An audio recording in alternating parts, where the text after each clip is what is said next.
وبركاته. إن الحمد لله نحمده ونستعينه ونستغفره ونعوذ بالله من شرور أنفسنا ومن سيئات أعمالنا. من يهده الله فلا مضل له ومن يضلله فلا هادي له. أشهد أن لا إله إلا الله وحده لا شريك له وأشهد أن محمدا عبده ورسوله.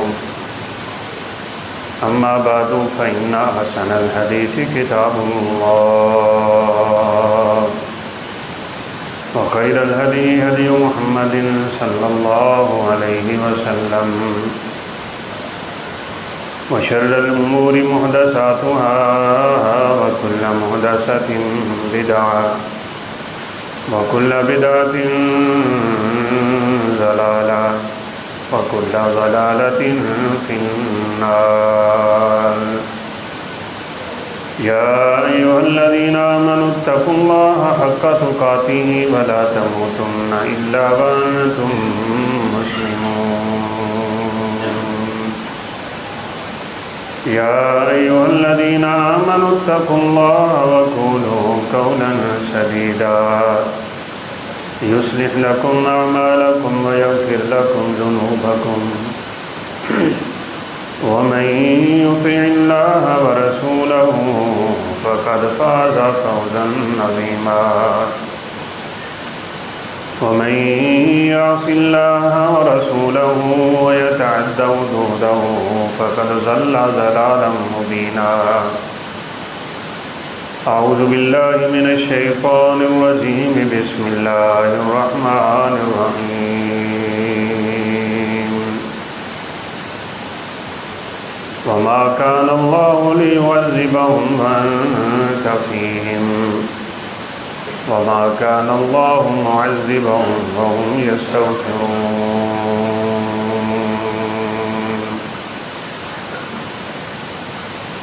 وقال الله سبحانه وتعالى في مقام آخر كتب ربكم على نفسه الرحمة رب اشرح لي صدري ويسر لي أمري واحلل عقدة من لساني يفقهوا قولي. رب زدني علما سبحانك لا علم لنا إلا ما علمتنا إنك أنت العليم الحكيم.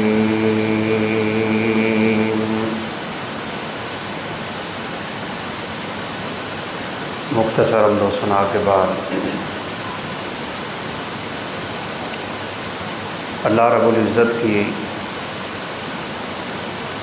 عمدہ ترین صفات میں سے ایک صفت رحمان ہے اور ایک صفت رحیم ہے. رحمان اور رحیم دونوں بڑے مبالغے کے صیغے ہیں. بہت ہی زیادہ رحم کرنے والا اور بڑا ہی مہربان. وہ مہربان اتنا ہے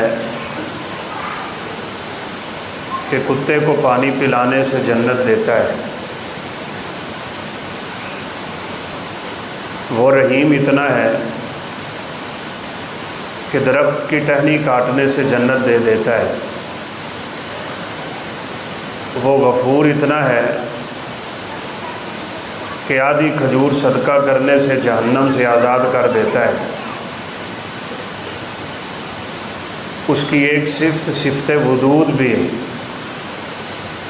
حد سے زیادہ محبت کرنے والا. کائنات کی ساری محبتیں جمع کر کے اس کی محبت کا 1000واں حصہ بھی نہیں بنتی. جتنی اللہ اپنے بندے سے محبت کرتا ہے اس کائنات کی کوئی ماں اپنی اولاد سے نہیں کرتی. رسول اللہ صلی اللہ علیہ وسلم نے ایک جنگ کے موقع پہ اپنے صحابہ کو یہ بات سمجھائی تھی۔ ماں کا دودھ پیتا بچہ حالت جنگ میں گم ہو گیا، شاید اس کے علم میں نہ ہو کہ وہ مار دیا گیا ہے یا کہ زندہ ہے۔ جنگ ختم ہوئی، لاشیں بکھرے پڑے، قیدیوں کو گرفتار کر کے میدان میں جمع کر دیا گیا ہے۔ صحابہ کہتے ہیں کہ وہ عورت اپنے بچے کو دودھ پلانے کے لیے بےتاب ہے، اس کی چھاتی میں دودھ اترا ہوا ہے اور تڑپ تڑپ کے وہ قیدیوں میں اپنے بچے کو تلاش کر رہی۔ جو بچہ چھوٹا دیکھتی اٹھا کے سینے سے لگا لیتی، لیکن جب غور سے دیکھتی کہ یہ میرا بچہ نہیں ہے، اسے چھوڑ کے اگلے بچے کو پکڑتی، حتیٰ کہ اسے اپنا بیٹا مل گیا۔ وہ منظر، وہ محبت کے لمحات، ماں کی ممتا اور سینے سے بچے کو لگا کے اس نے کس حالت میں دودھ پلایا ہوگا۔ آپ صلی اللہ علیہ وسلم نے اس موقع سے فائدہ اٹھایا۔ آپ موقع بے موقع نصیحت بڑی کرتے تھے۔ کبھی بکری کے مرے ہوئے بچے کے پاس سے گزرے تو وہاں بھی نصیحت کر لی۔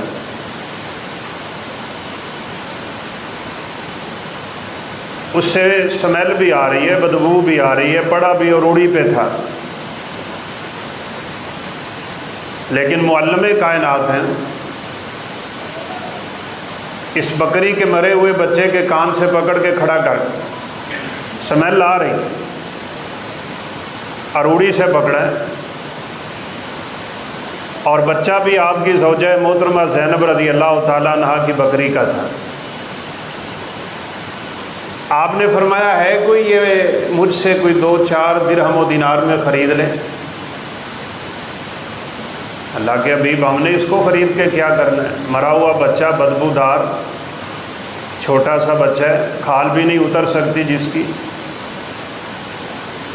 فرمایا اللہ رب العزت کے ہاں اس پوری دنیا کی حیثیت اس بکری کے مرے ہوئے بچے جتنے بھی نہیں۔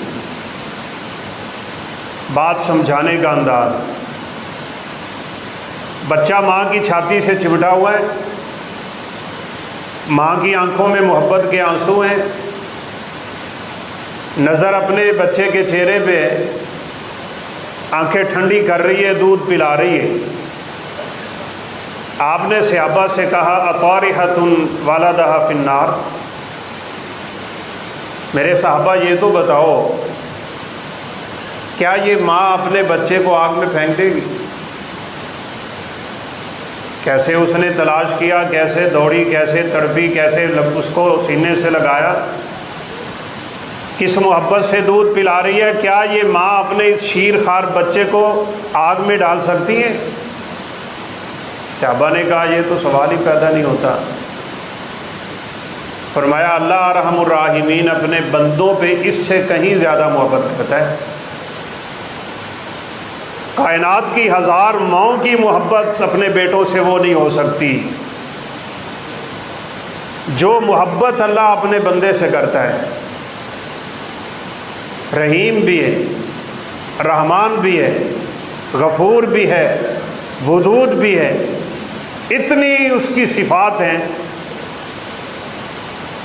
لیکن پھر وہ اپنے بندوں کو عذاب کیوں دیتا ہے؟ یہ سوال بڑا اہم ہے۔ اگر وہ پانی پلا کے بخش دے، کھجور آدھے ٹکڑے پہ وہ جہنم سے آزاد کر دے، ایک ٹہنی کاٹنے سے اور رستے میں پڑی ہوئی تکلیف دہ چیز کو ہٹانے سے معاف کر دے، اور لوگ پھر بھی اس کے عذاب کا شکار ہو جائیں تو ہونا چاہیے وہ بڑے بدبخت نہیں ہوں گے بھلا؟ وہ اتنے ہی رب کی رحمت سے دور پھرتے ہیں، وہ بخشش کے بہانے ڈھونڈتا ہے اور انہیں کوئی بہانہ ملتا ہی نہیں۔ یہ نماز، روزہ، زکوٰۃ، حج، یہ خطبات، یہ صدقات، یہ ریاضتیں، یہ تو بہت بڑی باتیں ہیں اللہ کے فضل سے، کہیں ضائع نہ ہو جائیں بس۔ ان سب کچھ کے ہوتے ہوئے اگر بندہ جہنم میں جا گرے تو وہ تو پھر کائنات کا بڑا بدبخت انسان ہے۔ پھر شاید اللہ ہم سب کو معاف کرے، وہ اس لائق بھی ہے کہ اسے پھینکا جائے۔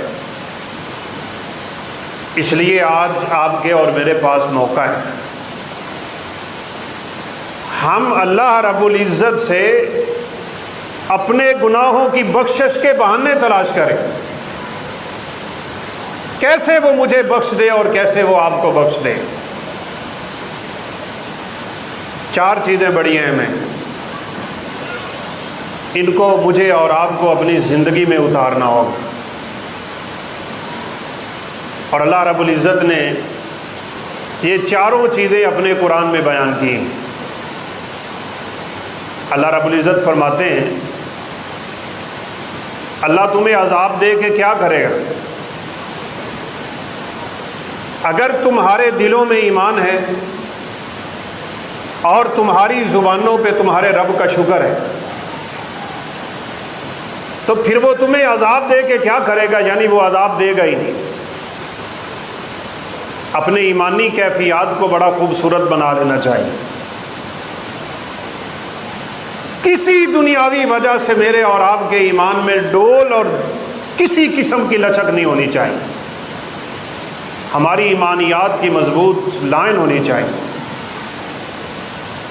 اور یہ انداز اللہ رب العزت کا کیسا انداز ہے کہ وہ تمہیں عذاب دے کے کیا کرے گا، اسے ضرورت کیا ہے؟ باپ اپنی اولاد کو آخر مارتا کیوں ہے؟ وہ ماں جو اپنے بچے کے لیے سب کچھ قربان کر دیتی ہے، کبھی وہ اپنے بچے کو سزا کیوں دیتی ہے؟ اگر تمہارے اندر یہ صفات ہوں تو اللہ رب العزت تمہیں کبھی بھی عذاب نہیں دے گا۔ آمنتم، اگر تم ایمان رکھتے ہو، اور یہ انداز اللہ رب العزت کا بتاتا ہے چاہے وہ ساری کائنات کو معاف کر دے، چاہے وہ سب کو عذاب میں مبتلا کر دے، اس کی قدرت کاملہ میں کوئی فرق نہیں پڑتا۔ اور یہ حدیث تو آپ نے 20 بار سن رکھی ہے۔ رسول اللہ صلی اللہ علیہ وسلم نے فرمایا ساری کائنات کے لوگ اس دنیا کے بدبخت ترین بندے جیسے بن جائیں، یہ آج کروڑوں کی تعداد اور اربوں کی تعداد، جب سے دنیا بنی ساری کائنات کے لوگ فرعون جیسے ہوں، قارون جیسے بن جائیں، حامان جیسے بن جائیں، نمرود اور شداد جیسے بن جائیں، اور آج کل کی زبان میں آپ کہہ سکتے ہیں اسرائیل کے صدر ظالم ترین انسان جیسے بن جائیں، اللہ رب العزت کی قدرت میں، طاقت میں، اس کی عزت میں اور اس کے مقام و مرتبہ میں 1 انچ بھی کمی نہیں کر سکتے۔ اور آپ صلی اللہ علیہ وسلم نے فرمایا اگر ساری کائنات کے لوگ اس دنیا کے متقی ترین انسان جیسے ہو جائیں، اور وہ کائنات کا متقی ترین انسان خود رسول اللہ صلی اللہ علیہ وسلم، فرمائے لوگوں کے دل اتقى الناس بن جائیں، یعنی ساری دنیا کے دل اللہ کے حبیب صلی اللہ علیہ وسلم کے دل جیسے ہوئے، تو ہو ہی نہیں سکتے، لیکن اگر ہو جائیں۔ عبداللہ بن مسعود رضی اللہ تعالیٰ عنہ فرمایا کرتے تھے کہ رب تعالیٰ نے جب اپنا کلام نازل کرنے کا ارادہ کیا، ساری دنیا کے لوگوں کے دل چیک کیے، کس کے دل پہ یہ قرآن اترنا چاہیے، وہ کون سا دل ہے جو اس قرآن کے نازل ہونے کا استحقاق رکھتا ہے۔ فرمایا اللہ رب العزت نے پوری دنیا کے لوگوں کے دل چیک کیے، ساری دنیا کے لوگوں سے محمد عربی صلی اللہ علیہ وسلم کا دل سب سے صاف تھا، اللہ نے وہاں قرآن نازل کیا۔ فرمایا ساری دنیا کے لوگوں کے دل محمد الرسول اللہ صلی اللہ علیہ وسلم کے دل جیسے ہو جائے نا، وہ اللہ رب العزت کی شان میں 1 انچ بھی اضافہ نہیں کر سکتے۔ اللہ الصمد، وہ بے نیاز ذات ہے، ساری کائنات اس کی نافرمان ہو جائے اسے کوئی پرواہ نہیں ہے، ساری کائنات سجدے میں گر جائے اسے کوئی پرواہ نہیں ہے، نہ اس کی عزت میں کمی ہوتی ہے، نہ اس کی جلالت میں کمی ہوتی ہے، نہ اس کی رفعت میں کمی ہوتی ہے، نہ جباریت میں کمی ہوتی ہے، نہ قہاریت میں کمی ہوتی ہے، نہ اس کے عزیز اور غفور ہونے میں کمی ہوتی ہے۔ وہ پوری دنیا سے لاپرواہ ہے، ہمیں عذاب دے کے آخر وہ کیا کرے؟ یہ اللہ رب العزت کا انداز بتاتا ہے کہ اگر تمہارے دل میں اللہ رب العزت کا ڈر پیدا ہو جائے اور یہ کام جو اللہ نے تمہیں بتائے ہیں عذاب سے بچنے والے وہ تم کرنے لگ جاؤ، تو وہ کیوں عذاب دے گا تمہیں؟ اسے کیا پڑی؟ ہم سب جانتے ہیں،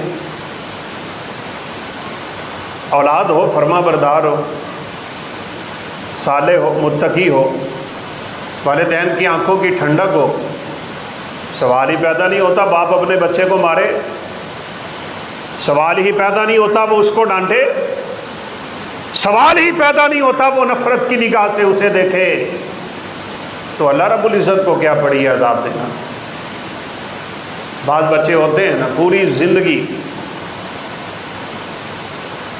راجوال مولانا محمد یوسف صاحب کے لفت جگر شیخ عبد الرحمن ضعیف العمر ہو گیا، بعض لوگ بھی بڑے نرم دل ہوتے ہیں، وہ پچھلے دنوں ہماری گروپ میں بات چلنے لگ گئی، اساتذہ جو بچوں کو سزائیں دیتے ہیں، چاہے سکولوں کالج میں ہوں، چاہے یونیورسٹیوں میں ہوں، چاہے وہ اداروں میں ہوں، مدارس میں ہوں، اس کی شرعی حیثیت کیا ہے؟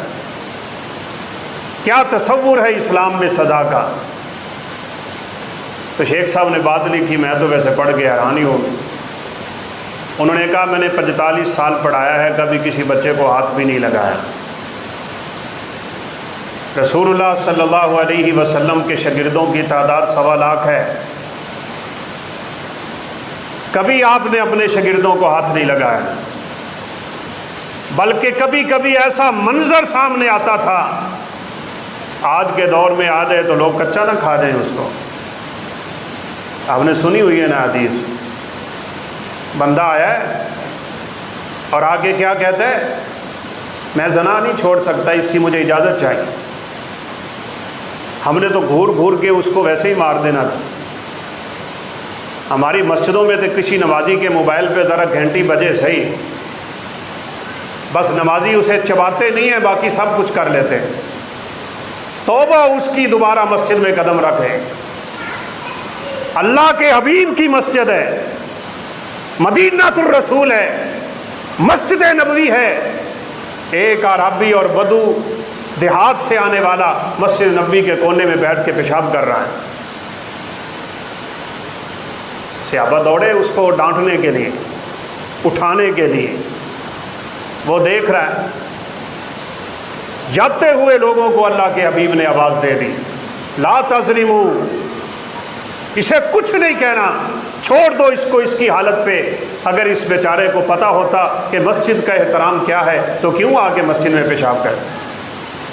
کبھی ہم نہیں سوچتے، بس کسی کی غلطی ذرا ہمارے سامنے آئے صحیح، ہم حکم بھی لگانے کے لیے تیار ہیں، ہم سزائیں بھی دینے کے لیے تیار ہیں۔ واللہ ما قہرنی وما ضربنی وما شتمنی۔ آج وہ استاد بھی بڑی اصلاح کے قابل ہوتے ہیں، اپنے بچوں کو ان لفظوں سے یاد کرتے ہیں کہ اللہ کی پناہ، بچہ ویسے ہی متنفر ہو کے اس تعلیم سے دور ہو جاتا ہے۔ کہتے ہیں اللہ کی قسم، مارنا تو درکنار، برا بھلا کہنا تو درکنار، اس معلم کائنات نے اپنی زبان پہ میرے لیے کوئی سخت الفاظ بھی استعمال نہیں۔ قریب بلایا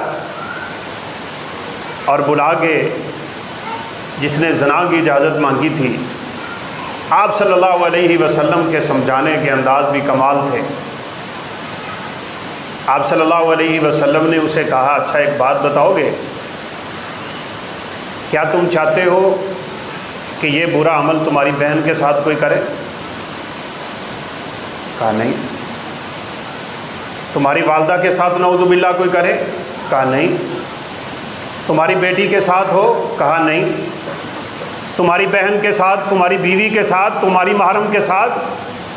کہا اللہ کے حبیب کیسے ہو سکتا ہے، یہ میں کیسے چاہ سکتا ہوں؟ میری عزت اور غیرت کے ساتھ کس طرح کے الفاظ استعمال ہو رہے ہیں؟ آپ نے فرمایا پھر کبھی تو نے سوچا بھی ہے جس عورت سے تو ارادہ رکھتا ہے وہ کسی کی بہن نہیں ہے، وہ کسی کی بیٹی نہیں ہے، وہ کسی کی ماں نہیں ہے، وہ کسی کی بیوی نہیں ہے؟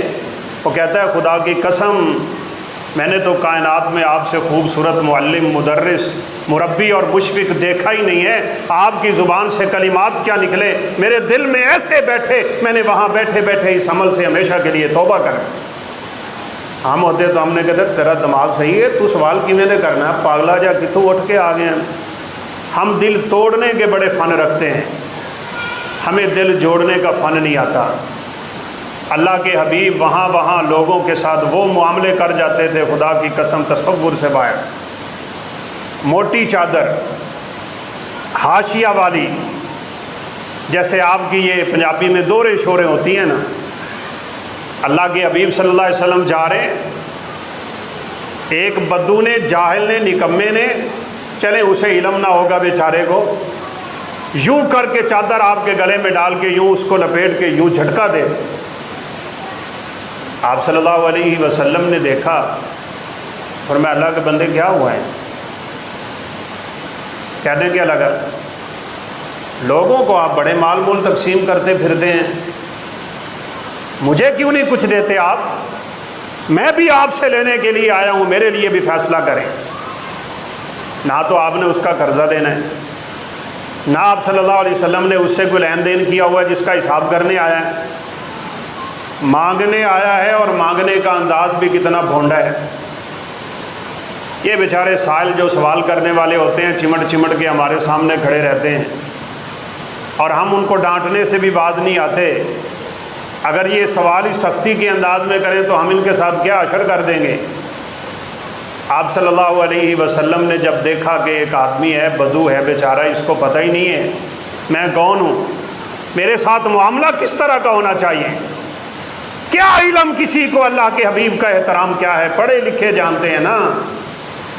کوئی آ گئے تھے چار، اللہ کے حبیب کے حجرہ مبارکہ کے سامنے کھڑے ہو کے آوازیں دینے لگے، اخرج یا محمد صلی اللہ علیہ وسلم، محمد باہر نکلے ہماری بات سنیں۔ اللہ اکبر۔ جو صحابہ رسول اللہ صلی اللہ علیہ وسلم سے تعلیم حاصل کرتے تھے نا، دعا کرے اللہ ہمارے اندر وہی ادب و آداب پیدا کرے، وہی احترام ہمارے دلوں میں پیدا ہو جائے۔ وہ تو آپ کے سامنے اونچی بات بھی نہیں کرتے تھے۔ ایک سفر سے واپسی ہے، رات کا پچھلا پہر ہے، تھکاوٹ سے سارے چور ہیں، ایک جگہ پہ پڑاؤ ہو گیا، رک گئے۔ آپ صلی اللہ علیہ وسلم نے فرمایا بلال ہم آرام کرنے لگے ہیں، تیری ذمہ داری ہے کہ تو نے صبح فجر کی نماز پہ ہمیں اٹھا دینا۔ موسم بھی شاید کچھ سردی سردی کا تھا، سیدنا بلال بھی تھکے ہوئے ہیں رضی اللہ تعالیٰ عنہ۔ اونٹ بیٹھا ہے، اونٹ کے پیٹ کے ساتھ سیدنا بلال نے بیٹھے بیٹھے ٹیک لگا لی۔ اب گرمائش ہے اونٹ کی، سردی کا موسم، تھکاوٹ کا حال، سیدنا بلال کی بھی یوں آنکھ لگی کہ سورج نکل آئے۔ فجر کی نماز ہے، کائنات کی افضل ترین نماز ہے، دعا کرے اللہ ہمیں فجر کی نماز مسجد میں آ کے پڑھنے کی توفیق دے۔ بشر المشائین فی الظلم بالنور التام یوم القیامہ، قیامت کے دن ہر شخص اللہ کے نور کا محتاج ہے۔ اندھیرے، سخت اندھیرے، پل صراط پہ، وہاں سے گزرنے کے، حشر کے، وہاں نشر کے، وہاں اس مرحلے کے اندھیرے ہی اندھیرے ہوں گے، انسان اپنے اعمال کی روشنی میں چلے گا۔ اللہ کے حبیب صلی اللہ علیہ وسلم نے فرمایا ہر بندے کا روشنی کا وہاں پہ اصول اور اس کے نور کا معیار اس کے اعمال پہ ہوگا۔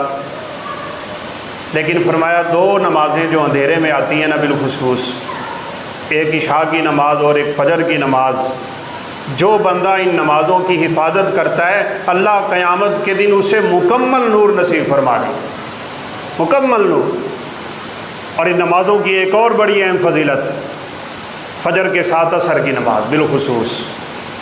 عصر کے ٹائم آپ لوگوں کی تجارت کا ٹائم ہوتا ہے نا، دکانیں کھلی ہیں، چودھری صاحب بیٹھے ہیں، نماز لیٹ ہو رہی ہے، کوئی مسئلہ نہیں، پڑھ ہی لیں گے نا، نماز لیٹ ہو جائے کوئی مسئلہ نہیں ہے، میرے گاہک لیٹ نہیں ہونے چاہیے۔ ہم دنیا داری میں اور رزق کی تلاش میں رزاق کو ہی بھول جاتے ہیں نا۔ رسول اللہ صلی اللہ علیہ وسلم نے فرمایا تلک صلاۃ المنافق یجلس یترقب حتی اذا کان بین قرنی الشیطان فنکر اربعا، یہ نماز تو منافق کی نماز ہے، بیٹھا رہا، لیٹ کرتا رہا، لیٹ کرتا رہا، جب سورج غروب ہونے کے قریب ہوا اٹھ کے 4 ٹھونگے مارتا ہے، وہ بیچارہ سمجھتا ہے میں نے نماز پڑھ لی۔ ٹھونگوں سے تعبیر کیا اللہ کے حبیب نے اس نماز کو۔ نماز پڑھ مسجد میں آ کے، عادت بنا اپنی پوری زندگی کی۔ اور خدا کی قسم اٹھا کے کہتا ہوں، میں نے تو وہاں لاہور والے جمعے میں بھی یہ بات کی، کبھی ہم نے سوچا ہے ویسے ہمارا اپنے رب سے کون سا تعلق ہے؟ وہ تمہیں رزق کیوں دے رہا ہے؟ اپنی نعمتوں سے کیوں نوازتا ہے؟ یہ بصارت کیوں دی ہے اس نے؟ یہ سماعت کیوں دی ہے اس نے؟ یہ قوت گویائی کیوں دی ہے اس نے؟ پکڑنے کی طاقت کیوں دی ہے اس نے؟ چلنے کی جسارت کیوں دیتا ہے وہ؟ سوچنے کی صلاحیتیں کیوں دیتا ہے وہ؟ تم دنیا میں اپنی اولاد کو کھلاتے ہو، پلاتے ہو، اپنا خون پسینہ ایک کر دیتے ہو، باپ سولی پہ چڑھ جاتا ہے اپنے بچوں کو کمانے کے لیے، کھلانے کے لیے، پرورش کے لیے، تعلیم کے لیے، تربیت کے لیے، کیونکہ اس کے خون سے نکلا ہوا ہے، وہ اس کے نطفے سے پیدا ہوا ہے، اس کے پیٹ سے پیدا ہوا ہے، خون کا تعلق ہے، اس لیے وہ کھلا رہا ہے۔ بتاؤ ہمارا رب کے ساتھ کیا تعلق؟ کیا نعوذ باللہ اللہ نے ہمیں جنا؟ لم یلد ولم یولد، ہمارا اس سے کوئی خون کا تعلق نہیں۔ کبھی کبھار مالک اور نوکر کا تعلق ہوتا ہے آپس میں، وہ بیچارہ نوکری کرتا ہے، اس نے تنخواہ لینی ہوتی ہے، بڑی تعریفوں کے پل باندھ دیتا ہے وہ اپنے مالک کے، چاہے وہ گندا ہی کیوں نہ ہو۔ یہاں تعلق دنیا کا تعلق ہے، ہمارا رب سے کوئی دنیا کا تعلق؟ ہم نے کیا دینا ہے رب کو؟ وہ یاد کرو اس نقطے کو، تمہارا اور میرا اپنے رب سے صرف ایک ہی تعلق ہے۔ اس تعلق کو زبردست طریقے سے مضبوط کرنے کی ضرورت ہے، اور وہ تعلق ہے عبادت کا، بس، اور کوئی ہمارا رب سے تعلق نہیں ہے۔ عبادت کا تعلق ہے، بندگی کا تعلق ہے۔ اگر تو اور میں اس تعلق کو بھولے بیٹھے ہوں تو پھر جہنم نہ ڈالے تو پھر وہ اور کیا کرے؟ ایک ہی چیز کا مطالبہ ہے اس کا ہم سے، نہیں چاہتا وہ ہمارے سے کوئی دولت، نہیں چاہتا وہ ہم سے کوئی اور چیز، اللہ ایک ہی چیز چاہتا ہے، وما خلقت الجن والانس الا لیعبدون، بندگی چاہتا ہے وہ تجھ سے، عبادت کر تو اس رب کی۔ یا ایھا الناس اعبدوا ربکم الذی خلقکم والذین من قبلکم لعلکم تتقون، اللہ فرماتے ہیں میں نے تجھے پیدا کیا، میں تیرا خالق ہوں، میں تیرا مالک ہوں، تیرا رازق ہوں، اتنا تو میرا حق بنتا ہے کہ میری عبادت میں زندگی گزار۔ اس مقصد کے لیے وہ تجھے اتنا کچھ دے رہا ہے۔ میں اور آپ اگر وہ مقصد ہی بھول جائیں، میں نے تو آپ کو وہ صحیح بخاری کی روایت کا کئی دفعہ اشارہ کیا ہے، گائے لے کے جا رہا ہے بندہ، آپ لوگ بھی کسان ہیں، کھیتی باڑی کرنے والے ہیں، چلتے چلتے تھک گیا نا تو گائے کے اوپر سوار ہو، اب گائے چلی نہیں، سواری کے لیے تھوڑا بنایا ہے اللہ نے اسے، جب گائے چلی نہیں اس نے ڈنڈا نکالا اور گائے کو دے مارا۔ دعا کریں اللہ ہمارے مسلمانوں کے دلوں میں رحم پیدا کر، جانوروں سے کام بھی لیتے ہیں، ڈنڈے بھی مارتے ہیں، وزن لادا ہوتا ہے ریڑھی کے اوپر کمال قسم کا، اس طرح لادا ہو نا تمہارے سر پہ، اور پھر چلا نہ جائے اور پیچھے سے ڈنڈا مارا جائے، عقل ٹھکانے آ جائے، لیکن وہ بے زبان ہے بیچارہ، اس لیے موٹے موٹے ڈنڈے رکھے ہوئے ہیں مارنے کے لیے جانوروں کو۔ خدائے ذوالجلال کی قسم اٹھا کے کہتا ہوں اس جانور کی مار کا بھی قیامت کے دن حساب ہوگا۔ مت سمجھے کہ میں اپنی مرضی سے یہاں دنیا میں جو کچھ کرتا جاؤں، کوئی مسئلہ نہیں۔ اللہ اکبر۔ سیدنا ابو درداء رضی اللہ تعالیٰ عنہ فوت ہونے لگے نا، کہا جاؤ میرے گھوڑے کو کھول کے لاؤ میرے سامنے۔ گھوڑے کو کھول کے ان کے سامنے لایا، اپنے گھوڑے کو مخاطب ہو کے کہنے لگے میں نے پوری زندگی تجھ پہ ظلم نہیں کیا، کل قیامت کے دن رب کو میری شکایت نہ لگانا۔ اور وہ حدیث تو میں نے اور آپ نے بچپن کی کتابوں میں پڑھی۔ رسول اللہ صلی اللہ علیہ وسلم ایک باغ میں تشریف فرما ہوئے، اونٹ دور سے چلتا آ رہا ہے، اس کی آنکھوں میں آنسو ہیں، آپ کے سامنے گردن لمبی کی ہے، اس نے اپنی زبان سے اس نے آواز نکالی ہے۔ رسول اللہ صلی اللہ علیہ وسلم نے اس کے مالک کو بلا لیا، کہا اللہ کے بندے یہ تیری شکایت کر رہا ہے، تو اس سے کام زیادہ لیتا ہے اور اس کو رزق تو کم دیتا ہے، وہاں جانوروں کا حساب ہے بھائی، جانوروں کا، انسان بڑی دور کی بات ہے۔ کاش ہمیں یہ باتیں سمجھ آ جائیں، ہم اپنے جسم سے اللہ رب العزت کی بغاوت نہ کریں، ناراضگی کی بات نہ کریں، نافرمانی کی بات نہ ہو، میرے اور آپ کے وجود سے اللہ کی ناراضگی کا کوئی حرکت نہیں ہونی چاہیے۔ پھر اللہ رب العزت بتائیں تمہیں عذاب دے کے کیا کریں، اسے ضرورت کیا ہے اپنے بندوں کو عذاب دینے کی؟ وہ دیتا ہی تب ہے، وہ مصیبت میں ڈالتا ہی تب ہے۔ وہ ہسٹری آپ نے سنی ہوگی نا، ایک جنگ کے موقع پہ مسلمانوں نے شکست کھا لی نا، تو غیر مسلموں کے سپاہ سالار نے مسلمان سے خطاب کر کے کہا تمہارا رب ہے؟ کہا ہے۔ کہا تم سے محبت کرتا ہے؟ کہا بڑی کرتا ہے۔ کہا اگر تجھ سے ان کو محبت ہے تو پھر تمہیں ہمارے ہاتھوں اللہ تمہارا ذلیل کیوں کر رہا ہے؟ اللہ اکبر۔ وہ بھی بڑے عقل مند تھے، بڑے سیانے تھے، اللہ جن کو علم کی دولت سے نوازتا ہے۔ کہا تم نے کبھی بکریوں کا ریوڑ دیکھا ہے؟ کہا دیکھا ہے۔ کہا چرواہے کے ساتھ کبھی کتا بھی دیکھا ہے؟ کہا ہاں کتا بھی۔ بکریوں کے ساتھ کتے کا کیا کام ہے؟ کہا جو بکری حد سے زیادہ نکلتی ہے تو مالک پیچھے کتا چھوڑتا ہے۔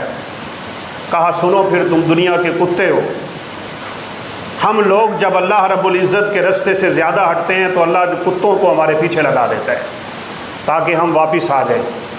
وہ سزا دیتا ہی اس لیے ہے تاکہ واپس آ جاؤ، وہ عذاب دیتا ہی اس لیے ہے واپس آ جاؤ، مہنگائی ہوتی اس لیے ہے واپس آ جا، بے روزگاری ہوتی اس لیے ہے واپس آ جاؤ، بے امنی اس لیے ہوتی ہے واپس آ جاؤ، وہ عذابتا اس لیے ہے واپس آ جا، وگرنہ اسے عذاب دے کے کیا ملے گا؟ اور اللہ خود کہتے ہیں میں تمہیں عذاب دے کے کیا کروں گا، مجھے عذاب کی کوئی ضرورت نہیں۔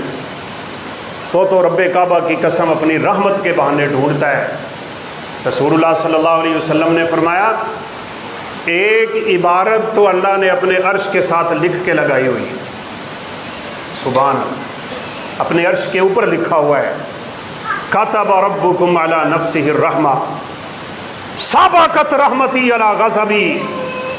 اللہ فرماتے ہیں لوگوں سنو، میری رحمت ہمیشہ ہمیشہ کے لیے میرے غصے پہ حاوی رہے گی۔ اگر اس کی رحمت نہ ہوتی تو جو کام آج کل ہم کر رہے ہیں، ہمیں تو دنیا میں رہنے کی کوئی، میرا خیال ہے اللہ رب العزت کی طرف سے گنجائش ہی باقی کوئی نہیں تھی۔ ہم سے پہلی جو امتیں دنیا میں برباد ہوئی ہیں نا، ان میں ایک گناہ سرایت کرتا تھا اور اللہ عبرت کا نشان بنا دیتے تھے۔ سارے گناہ جو سابقہ امتوں میں تھے وہ اس امت میں جمع ہوئے پڑے، لیکن یہ اس کی رحمت کا مظہر ہے، نہ ہمیں مٹاتا ہے نہ ہمیں دھنساتا ہے۔ آپ نے حدیث تو سنی ہوئی ہے، اللہ ہم سب کو حرمین شریفین کی زیارتیں نصیب فرمائے۔ بقیع سے تھوڑا سا آگے نکلیں، ہم کبھی کبھار یہاں پیدل جایا کرتے تھے۔ ایک مسجد بنی ہوئی ہے جس کا نام ہے مسجد اجابہ۔ سعودی حکومت نے جہاں جہاں تاریخی چیزیں ہیں وہاں وہاں ایک مسجد بنائی ہوئی۔ ہم لوگ پتہ نہیں کیا کیا بناتے ہیں، مجسمے بنا کے لگائے ہوتے ہیں۔ بس ہم پہ بھی اللہ رحم کرے تو ہو سکتا ہے، وگرنہ ہماری حالت ناقابل بیان۔ مسجد اجابہ اس کا نام ہے، جس کا معنی ہوتا ہے دعاؤں کی قبولیت۔ 3 دعائیں اللہ کے حبیب نے وہاں بیٹھ کے کی تھی۔ آپ صلی اللہ علیہ وسلم نے فرمایا 2 اللہ نے سن لی اور 1 اللہ رب العزت نے روک لی، فرمایا نہیں یہ نہیں ہو۔ ایک دعا تو آپ کی یہ تھی، یا اللہ میری امت پہ غیروں کا تسلط یوں نہیں ہونا چاہیے کہ میری امت ان کے نیچے لگ کے زندگی گزار رہی۔ فرمایا ٹھیک ہے، ایسے نہیں ہو۔ دوسری دعا آپ صلی اللہ علیہ وسلم کی تھی کہ یا اللہ جو سابقہ امتوں پہ تو نے عذاب نازل کیے ہیں نا، کہ پوری کی پوری امت ہی ہمیشہ کے لیے نیست و نابود ہو گئی، نسیم منسیہ ہو گئی، کوئی اس کا نام لیوا نہ رہا، میری امت پہ اس طرح عذاب نہیں آنا چاہیے۔ فرمایا ٹھیک ہے، یہ بھی نہیں ہوگا، پوری امت تو نہیں لیکن کہیں کہیں ہوگا۔ نبی صلی اللہ علیہ وسلم نے فرمایا قرب قیامت خسفن، مسخن، قذفن، تینوں عذاب جو سابقہ امتوں پہ آئے تھے وہ تمہارے اوپر آئیں گے۔ زمین پھٹے گی اور میری امت کے لوگ زمین میں دھنسا دیے جائیں گے۔ مسخ بھی ہوگا، چہرے بندروں اور خنزیروں کے بنیں گے۔ قذف بھی ہوگا، آسمان سے پتھروں کی بارش ہوگی جیسے قوم لوط پہ ہوئی تھی۔ لوگ غرق ہوں گے جیسے قارون ہوا تھا، فرعون ہوا تھا۔ زمین پھٹے گی، زمین میں دھنسا دیے جائیں گے۔ خسفن فی المشرق، خسفن فی المغرب، خسفن فی الحجاز، 3 جگہ سے زمین پھٹے گی اور لوگوں کو عبرت کا نشان بنا دے گی، لیکن مشترکہ طور پہ نہیں، کہیں کہیں ہوگا یہ۔ اور تیسری دعا تو بڑی خوبصورت تھی لیکن اللہ نے روک لی، یا اللہ میری امت کے لوگ آپس میں لڑیں نہ۔ فرمایا نہیں، یہ ہوگا، شاید اس میں آزمائش ہے، کون حق پہ، کون باطل پہ، کون سچ پہ، کون جھوٹ پہ، کون رحمت پہ، کون نکمت پہ، کون عذاب میں، کون اللہ رب العزت کی جزا میں، یہ تو ہو کے رہے گا۔ آخر رب نے آزمانا بھی ہے کہ کون سیدھے راستے پہ رہتا ہے اور کون حق کو چھوڑ کے دوسرے راستے پہ چلا جاتا ہے۔ تو اللہ رب العزت فرماتے ہیں اگر تم شکر کرو اور تم ایمان اپنے اندر پیدا کر لو تو اللہ رب العزت تمہیں عذاب دے کے کیا کرے گا۔ اور ایک آیت میں فرمایا جب تک تم استغفار کرتے رہو گے اللہ تمہیں عذاب نہیں دے گا۔ ایک بہت بڑے مشہور تابعی ہیں جن کا نام ہے مکحول، یہ امام مالک رحمۃ اللہ علیہ کے استادوں کے استاد، شام کے رہنے والے، بہت بڑے فقیہ، بہت بڑے عالم، ہجرت کی اور ہمیشہ کے لیے مدینہ کو اپنا مسکن بنا لی۔ وہ لوگ بھی بڑے خوش نصیب ہیں جنہیں مدینہ کی رہائش مل جاتی ہے۔ والمدینۃ خیر لہم لو کانوا یعلمون۔ آپ نے فرمایا تم میں سے اگر کوئی مدینے میں مر سکتا ہو نا، اسے چاہیے کہ مدینہ میں مرے۔ میں کل قیامت کے دن اہل مدینہ کی سفارش کر دوں گا۔ کچھ لوگ بیچارے سیدھے سادے سے ہوتے ہیں۔ ایک بندے نے حدیث سنی، 14ویں منزل سے چھلانگ لگا، کہا میں تو پھر مدینے میں مر رہا ہوں، سیدھی بات ہے۔ اب ہم تو کہتے ہیں اس کا معاملہ رب پہ ہے، خودکشی حرام ہے، خودکشی کرنے والا جہنمی ہے، لیکن اس بیچارے نے کس نیت سے کی اب اللہ جانتا ہے اس کا معاملہ کیا ہے۔ ہم تو کوئی حکم نہیں لگا سکتے، ہمیشہ کے لیے مدینہ میں رہے۔ وہ کہا کرتے تھے لوگوں 4 چیزیں اپنے اندر پیدا کر لو، تمہارا مالک، تمہارا خالق، تمہارا رازق، تمہارا داتا، مہربان رب، وہ رحیم اور غفور، وہ ودود، تمہیں کبھی بھی عذاب نہیں دے گا۔ ایک ہمیشہ ایمان اپنے اندر پیدا کر کے رکھو، ایمان کی دولت تمہارے ہاتھ سے کہیں چھلکنی نہیں چاہیے، اور شکر ہمیشہ کے لیے اپنے اندر پیدا کر لو، کثرت سے استغفار کیا کرو، اور چوتھی چیز اپنے رب سے دعائیں کیا کرو۔ اچھا دعاؤں کی بڑی کمی ہے، ویسے بڑی کمی، ہم لوگ اپنے رب سے دعا ہی، ہمارا 24 گھنٹے پتہ نہیں کدھر لگے ہوئے ہیں۔ پتہ کیا فرمایا اللہ رب العزت نے، میں بات ختم کرتا ہوں، ٹائم ختم ہو۔ اللہ تعالیٰ کہتے ہیں قُلْ مَا يَعْبَأُ بِكُمْ رَبِّي لَوْلَا دُعَاؤُكُمْ۔ اوے لوگو جب تم اللہ سے دعا کرنا چھوڑ دو گے اللہ تمہاری پرواہ ہی کرنا چھوڑ دے گا۔ اسے وہ بندے نہیں چاہیے جو اپنے رب کو پکارتے ہی نہیں ہیں، دعا ہی نہیں کرتے۔ وَقَالَ رَبُّكُمُ ادْعُونِي أَسْتَجِبْ لَكُمْ إِنَّ الَّذِينَ يَسْتَكْبِرُونَ عَنْ عِبَادَتِي سَيَدْخُلُونَ جَهَنَّمَ دَاخِرِينَ۔ اللہ فرماتے ہیں تم اگر اعراض کر لو گے تو پھر جہنم تمہارا انتظار کر رہی۔ اس لیے اپنے 24 گھنٹوں میں نا کوئی وقت دعا کے لیے نکال لیں، روزانہ کی بنیاد پہ۔ خدا کی قسم قبولیت کے بڑے بڑے وقت ہیں، چلے زندگی رہی تو وہ اوقات بھی ہم بیان کر دیں گے۔ یہ اذان ہوتی ہے، اذان سے لے کے جماعت تک کا سارا ٹائم دعا کی قبولیت کا ٹائم ہے۔ الدعاء بین الاذان والاقامۃ لا یرد، اللہ کے حبیب نے فرمایا اذان اور اقامت کی دعائیں اللہ ہمیشہ کے لیے قبول کرتا ہے، رد نہیں ہوتی۔ ہم لوگ گپے ماری جا رہے ہوں، بارش ہو رہی ہو دعا قبول ہوتی ہے، مسافر کی دعا قبول ہوتی ہے، بیمار کی دعا قبول ہوتی ہے، مظلوم کی دعا قبول ہوتی ہے، والدین کی اپنی اولاد کے حق میں دعا قبول ہوتی ہے، نماز کے بعد دعا قبول ہوتی ہے۔ بھاگ جاتے ہیں، سلام پھرتے ہی پتہ نہیں کدھر جاتے ہیں، وہاں کھڑے ہو کے چوک میں گپے مارنی۔ نماز پڑھو، آرام سے نماز کے بعد اذکار کرو، بیٹھ کے آیت الکرسی پڑھو، تینوں کل پڑھو، 33 دفعہ سبحان اللہ، 33 مرتبہ اللہ اکبر، 33 مرتبہ الحمدللہ، 100 پورا کرنے کے لیے لا الہ الا اللہ وحدہ لا شریک لہ۔ یہ سارے اذکار مکمل کر کے پورے خشوع کے ساتھ اور پورے اطمینان کے ساتھ اپنے رب کے سامنے ہاتھ اٹھا، اور پھر جب تجھے کوئی بھی نہ دیکھے، پچھلا پیر ہو رات کا، جب تیرا رب آسمان دنیا پہ ہو، اس وقت تیرے ہاتھ اٹھے ہوئے ہوں، کیا دعا ہے۔ اور پھر ایک دعا تو اللہ جس کو نصیب کر دے کمال ہے، دعا کریں اللہ ہم سب کو نصیب کرے۔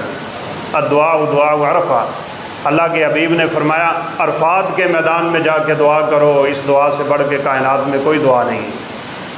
یہ دعا کی قبولیت کے وقت ہیں۔ ہاں میں اتنا بتا دیتا ہوں کہ یہ جو ہم لوگوں نے روٹین بنائی ہوئی ہے نا، سلام پھیرتے ہی مولوی صاحب بھی ہاتھ اٹھا لیتے ہیں اور مقتدی بھی ہاتھ اٹھا لیتے ہیں، نہ مولوی کی توجہ نہ مقتدیوں کی توجہ، نہ ان کو پتہ وہ کیا مانگ رہا ہے نہ اس کو پتہ میں کیا مانگ رہا ہوں، اس کو دعا نہیں کہتے، یہ رسم ہے۔